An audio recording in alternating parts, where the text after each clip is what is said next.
Got a research project coming up with these Victor number 3 traps, just doing a bit of trap prep before we start.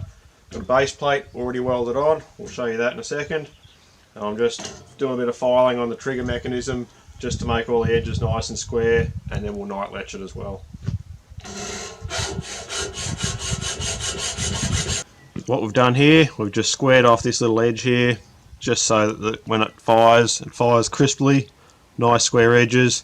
All this steel's just been pressed out, so there's rounded off edges and burrs. We're just filing that to make it all square.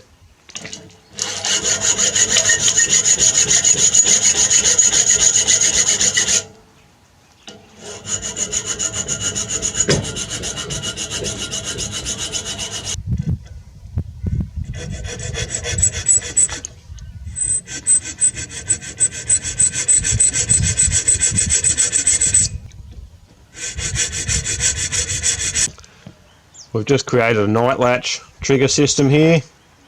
A little bit of a step into the end of the dog. That way the trap will click down into place when we set it. We know it's all set perfectly. So this is what we've achieved with the night latch system. We've got the trap set up on the safety notch. When we're ready to go, that clicks down into place. Trap's all tuned and good to go. We know that once that click happens, it's set perfectly, plate's level, fires crisply. We're just going to bend the end of these jaw tips up just to make them a little bit more secure so they don't bend and pop out under a bit of pressure from a dog. Don't want to do it too much, we're just tweaking them up, just like that. And then we'll also test the trap, make sure they still fire and the jaws move freely. This here's the other way to do that task. Bubble a weld on the tips of the jaws just to stop them pulling through. Just a different way of doing the job. I'm also just tweaking up the eyelet here on some of these traps. The way it's been done in the factory is a bit sloppy at times, so I'm just tweaking that up a little bit, not too tight. We still want that to move freely. Just takes a little bit of a slop out of the mechanism. Quite simple. Not too much, just enough to close the gap and still leave it free. So this next part we're working on is getting the plate level. You can see that it's a little bit crooked from side to side, and it's also sitting up quite high. We want it to sit nice and level with the jaws when the trap's set. So to get the plate level right, it's just a matter of tweaking this here slightly until it sits evenly. Can take a little bit of backwards and forwards at time. And to set the plate height so that it's sitting level, it's just a matter of tweaking this part in or out a little bit. You can use pliers, but I like to use a big shifter. It doesn't leave as many marks and you get some good leverage on it.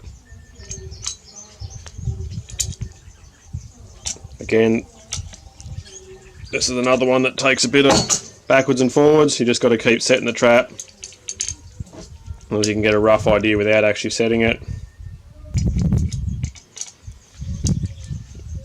It'll spring back a bit, but a small movement here can be a big movement here. And there we go, that's what we're after. So this nice level jaw, plate, jaw, all sitting nice and level. The other thing we can encounter is this jaw being a bit wobbly. That's not actually engaging on the lever here. It is here, that's where we get our wobble from. We just need to tweak this just to make it evenly sit either side. Again, it's just another job for a shifter or a big set of pliers. We're just tweaking that a little bit just to bend it slightly. The other way you can do it is with a screwdriver, just to tweak that. And here we go.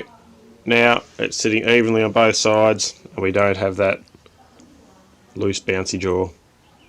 I've already had these base plates welded on the trap. This beefed up bottom section here doesn't come out of the factory. I've taken off the original chain setup. throw that in the bin, it's not worth having. This base plate, it's got a D-ring at the base where we're going to hook the chain up to. This base plate really just strengthens up the whole trap, makes it a lot more solid and gives us a good anchor point to hook a chain onto.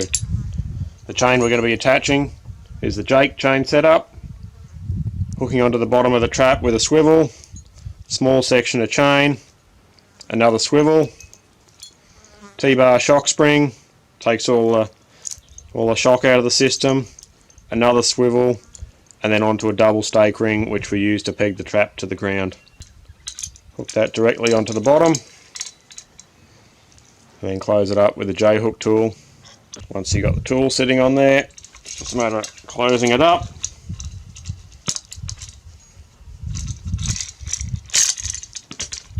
And then checking to make sure the eyelet's closed, there's no gaps, spins freely, all these spin freely. So you can buy that Jake chain set up just like that you can add on yourself, or you can buy all the individual components and piece it all together. Whichever you want to do, it doesn't matter. It's basically the benchmark system for anchoring traps, and it's a requirement for this job I've got coming up. Traps are done, up to the standard we're going to do for this project. We've squared off all the notches here, night-latched the system, so we've got a nice crisp firing, traps tuned, plates level, it's all set well. We've got a base plate welded on there, beefs up the trap. We've turned up the ends of the jaws just to make sure they don't pop free when we've made a catch. Good heavy duty Jake chain system, bit of a shock spring in there, lots of swivels. There are a few other jobs you can do. You can put extra coils on there, but for this research job I'm doing, it specifically asks for 2 coils, so we're not going to do that at the moment. We're just going to do a bit of a run over the trap, make sure there's no sharp edges. We've already done a few, just so they're not going to injure an animal. Another firing of the trap, set it, fire it, make sure it's working, we're good to go. One last thing you can do, once you've got the traps all good to go, is run them through a dye and wax setup. At the moment I'm not going to do that. I find for the first use of the trap, just for a week or two, it's not going to make any difference. But as soon as I'm back from this trip, I'll run them through that, and it'll just make them last longer. That wax setup lubricates them and keeps them from rusting up too much. But yeah, I find this first use, it's not going to be a big deal.